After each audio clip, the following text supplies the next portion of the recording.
Hey boys and girls, just going to talk you through the quadratic formula. Okay, so we know the quadratic's in the form of ax squared plus bx plus c. Okay, we've done a lot of practice with it in this form.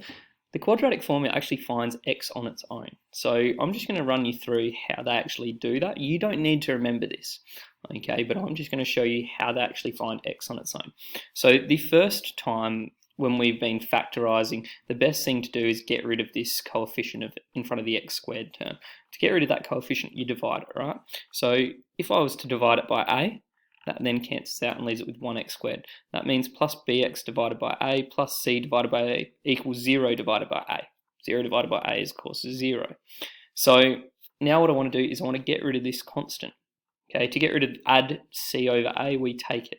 Okay, and that gets rid of it there. And we're left with now x squared plus bx over a equals minus c over a. Okay, because I've got rid of this term, I've moved it to the other side. Now, completing the square rule.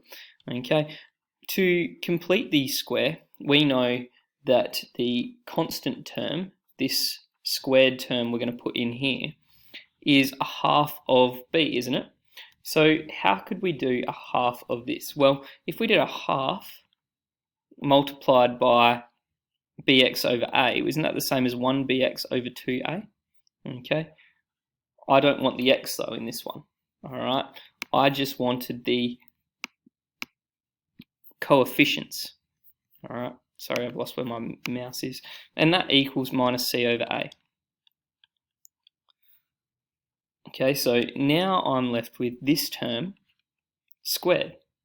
Alright, and then I don't need to do it to the other side as well, don't I? Okay, so that's b over 2a squared. Alright, and this I'm just showing you how to actually get this. Alright, so remember, you don't need to remember it, but I'm just showing you how it's actually done. So what we have now is our terms. We can now put this into our bracket. Okay, and we of course have an x, and we have this term here, don't we? b over 2a. Alright, so if I was to look over this side, I've got minus c over a add b over 2a. Well, what I need to do is I need to expand that out, don't I?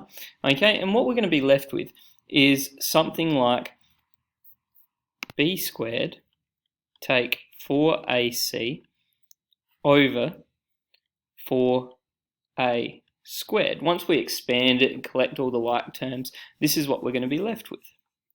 Okay, now of course the same deal. What we need to do is get rid of this squared, same as what we do when completing the square, and we're left with x plus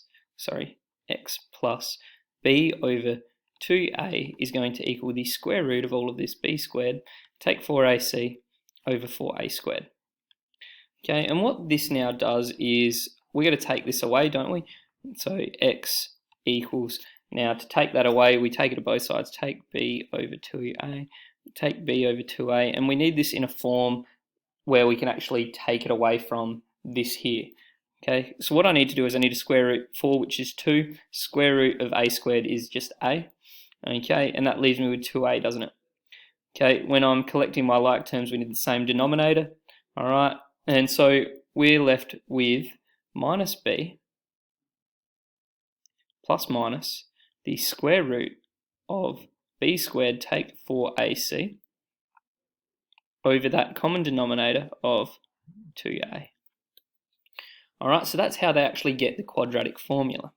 So when we're using the quadratic formula, this a, b, and c, all you need to do is if there is an a term, you plug in the a. Okay, if there's no a term, it is of course the value of 1. Alright, so if this was just x squared, it would be one lot of x squared. So I would put in 1 where a sits. If there's a b term, let's say that's 4, I would put that in for 4, wherever there is a b term. And the c term, I put that in there. So when we're using the quadratic formula, we've got what x equals. We can literally just plug in our values based on this quadratic formula. It needs to be in this form. So if the c was over here as an example, you'd have to move it across, okay, and keep the, do take note of the plus minus, whether it is positive or negative. All right, so this is a quick rundown on how they actually got the quadratic formula, okay, and I'll do another video on how to use it. All right, hopefully this gives you a hand, guys.